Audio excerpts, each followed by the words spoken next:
자, 퇴행성 관절염 한번 보도록 하겠습니다. 혹시 지금 퇴행성 관절염 때문에 수술을 권유를 받으셨거나 아니면은 수술을 받아야 될 정도로 많이 아프신 퇴행성 관절염 환자분이 가족부로 계시다면 이 영상을 잠깐 좀 보시기 바래요. 그리고 퇴행성 관절염에 대한 치료 접근에 대해서 좀 설명을 좀 드릴 테니까 좀 도움이 좀 되셨으면 좋겠습니다. 이 환자분 처음부터 잠깐 볼게요.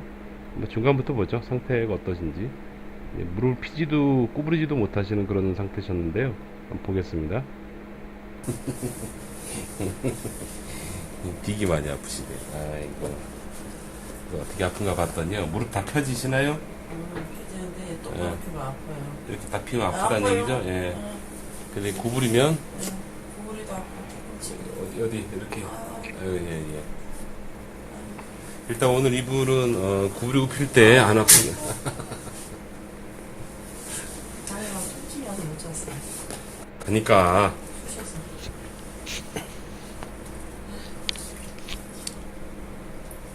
자, 이분 같은 경우에는 제가 페이스북에 종종 올리는 분이에요. 일을 아주 하드하게 하시는 그런 분이신데 수술 얘기를 들으신 지가 한 벌써 2년 넘으셨죠. 아직까지 잘 생활하시고요. 가끔씩 이렇게 아파서 오세요. 오시면 또 치료해드려요. 해서 좀 가라앉고 가라앉으면 또 열심히 일하시다 다시 또 오시고. 왜 그 삶의 무게라는 게 수술을 하고 싶어도 하지 못하는, 그러니까 쉬고 싶어도 쉬지 못하는 그런 분들 많으시죠. 네, 그런 분의 유형입니다. 한번 이분 마지막에 이제 치료 끝나고 난 다음에 어떻게 됐나 한번 들어보시고요. 중간에 이제 무슨 치료를 했는지 잠깐 설명해 드리고 퇴행성 관절염에 대해서도 좀 설명을 드리고 영상을 마치도록 하겠습니다. 전체적으로 다 어떠신가 봐요. 편하지? 아유 편해요. 아유 진짜 편해. 아유, 여러분 치료는 이렇게 하는 겁니다. 매뉴얼 들어갑니다. 이 영상은 그 페이스북에 공개가 됐습니다. 실시간으로 그대로 보여드립니다. 근데 이분은 나중에 여러분들 관심 있으시면 존 안이라고 해서 제가 지금 현재 환자분한테 양해를 구하고 이제 촬영이 가능한 분은 제가 영상을 바로 그냥 찍어요. 치료 다 하고 결과가 어떤지 보고 찍는 게 아니고 촬영을 하는 게 아니고요. 그냥 찍어요. 그냥 바로 카메라 들이밀고 바로 찍습니다. 아마 여러분들이 영상을 보시고 제가 있는 병원 오신다면 여러분들의 케이스가 꼭 보여드리고 싶은 그런 케이스면 제가 분명히 양해를 구할 겁니다. 네, 그렇게 절대로 안전, 뭐라고 그러죠? 예, 얼굴은 드러나지 않게 제가 촬영하니까 그건 프라이버시는 철저하게 지키니까요. 그건 걱정하지 마시고 일단은 참고하시기 바랍니다. 그래서 그런 유형으로 지금 이렇게 치료를 하세요. 치료를 받고 치료를 해드리고 하는데 퇴행성 관절염이 와서 관절 상태가 많이 안 좋으면 보통 인공관절을 많이 권하죠. 이분도 이제 그런 유형이십니다. 인공관절을 하게 되면 저는 이걸 동상이몽이라고 많이 얘기를 하는데요. 인공관절 수술을 하시는 환자분 입장에서는 야, 이거 내가 이제 이 수술만 하고 나면 잘 다닐 수 있을 거야 라는 그런 생각을 하시게 되고요. 또 병원에 이제 전문의 선생님 입장에서는 지금 아프고 불편한 게 어느 정도 해소는 될 거야 라는 정도로 아마 이해를 하시게 될 겁니다. 그러니까 이게 그래서 저는 동상이몽이라고 말씀을 드려요. 여러분 인공관절 수술을 한다고 해서요 새 것처럼 젊을 때처럼 팡팡팡팡 막 쓸 수 없어요. 그리고 실제로 인공관절 수술을 하고 나서도 계단을 내리고 올라갈 때 불편하신 분들이 굉장히 많으세요. 많고 그러신데 그렇기 때문에, 그리고 또 하나는 인공관절 수술 같은 경우에는 수명이 제가 임상에 있어 보면 15년 정도, 예, 그 정도면 보통 바꿔야지 되더라고요. 다시 이제 새 걸로 다시 또 교체를 해야 되는 그런 불편함도 있어요. 그래서 그런 걸 생각한다면 옛날에 한 60살, 뭐 70살 정도밖에 못 살던 그런 시대 같으면은 50대 이후 60대 정도 접어들었을 때 인공관절 수술을 하는 것도 나쁘진 않아요. 왜? 뭐 굳이 뭐 재수술할 필요도 없고 뭐 그러니까 그냥 수술 하시죠 보통. 근데 요즘은요 100세 시대잖아요. 90세까지 사시는 여성분들 굉장히 많아요. 남성분들도 꽤 장수를 많이 하시고 여성분들도 장수를 하신단 말이에요. 그런 관점에서 보면은 60대에 만약에 수술하게 되면은 재수술을 해야 될 확률이 굉장히 높아지겠죠. 그래서 일단 제가 아주 좋아하는 정형외과 선생님, 슬관절 전문이신데, 이분이 말씀하는 거는 녹슬어도 낡아도 내 거가 더 낫다라고 환자분한테 설명하시는 걸 제가 들었습니다.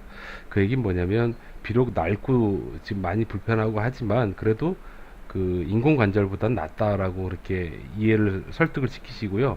어떻게 살아도 이제 수술을 하더라도 좀 아주 뒤에 천천히 할 수 있도록 끌고 나가는 것, 그게 참 중요하다라는 말씀을 하셨어요. 자, 결론은 뭐냐면 이렇게 끌고 나가기 위해서는 뭘 해야 되냐면요.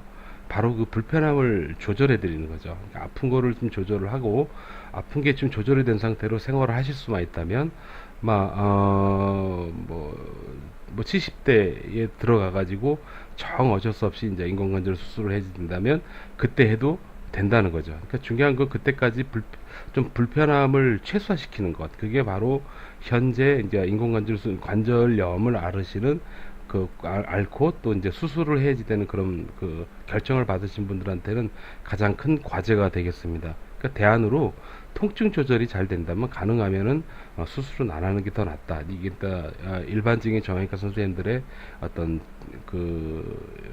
환자를 대하실 때 기본적인 폼이 아닌가라는 생각을 제가 합니다. 실제로 이건 제 얘기가 아니고 정형외과 선생님의 말씀이십니다. 자, 그런 관점에서 지금 보시는 건 뭐냐면 전기신경치료라는 거예요. 전기신경치료, 또 이 치료를 하면서 함께 여러분 도수치료라고 아시죠? 예, 매뉴얼 치료를 같이 병행합니다. 그래서 전기신경치료는 뭐가 있냐면요, 하는 즉시로 많이 편안해지세요, 여러분. 많이 편안해지고요. 그 다음에 도수치료는 그 주변의 근육을 강화시킨다든지 아니면은 좀 짧아져 있는 근육들, 약해져 있는 근육을 다시 원래대로 복원시킬 수 있는 어떤 그런 방법을 쓰는 게 도수치료라고 할 수가 있겠습니다. 이 전기신경치료와 도수치료 두 가지는 뗄래야 뗄 수가 없습니다. 왜냐하면 도수치료 같은 경우는 기능을 회복시키기 위해서 굉장히 좋은 치료법이 되고요. 그 다음에 어떤 전기신경치료는 그 환자가 현재 힘들어하는 그 아픈 거 있잖아요. 아픈 거를 조절하는 데는 굉장히 탁월하죠. 그래서 이 두 가지를 같이 병행을 하시면 환자분은 지금 보시는 이분처럼요. 이분도 벌써 뭐 2년여 전에, 3년이구나. 3년 전에 수술에 대해서 결정을, 2014년이니까 3년 전 맞죠? 근데 수술 얘기를 들으셨는데 지금까지 잘 생활을 해오고 계세요. 가끔씩 이렇게 아프시고, 그렇게 될 정도로 조절이 가능하다는 얘기죠. 그래서 어떤 통증만 잘 조절하고 기능만 잘 개선한다면, 그 다음에 이제 정형외과 전문의 선생님께서는 그 환자를 장기적으로 관찰을 하면서 어떤 수술을 꼭 해야지 되는 시점을 잘 체크를 해서 그때 들어가는 게 말 그대로 교과서적인 방법이 아닌가라는 생각을 합니다. 이 환자분 같은 경우에도 마찬가지입니다. 이렇게 치료를 이렇게 하고 나면 한번 들어보시겠어요? 중간인데? 아프긴 해도 아까보다 낫다고? 예, 구부리는 거 한번. 어떠세요? 아이고, 너무 아파. 너무 아프시고? 아픈 정도는 아까보다 덜하죠? 예, 그래.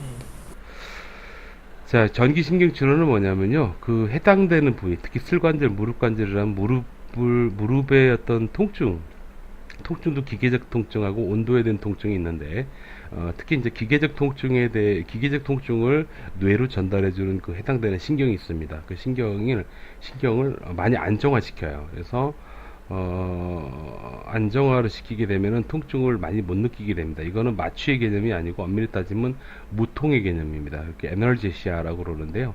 무통의 개념으로 들어가고 많이 캄다운 되죠. 근데 물론 그것만 하는 게 아니고 조금 있으면 이제 그 주변의 근육을 풀어주는 마사지, 치료 마사지라고 하죠. 근데 그 마사지와 그 다음에 도수 치료를 따로 이제 별도로 병행을 하게 되죠. 그렇게 되는데, 특히 전기신경 치료를 적용을 하게 되면은 예민해져 있는 신경을 많이 안정화시킴으로 인해 가지고요, 굳이 느끼지 않아도 되는 통증들이 있어요, 여러분. 아프시면. 근데 그런 부분들을 많이 해소를 합니다. 즉시로. 그러니까 많이 가라앉게 되죠. 가라앉고 그 상태가 잘 유지가 되는 겁니다. 그게 바로 지금 이 치료다라고 보시면 되겠습니다. 한번 볼까요? 요것만 보고 이제 마지막 코멘트 할게요.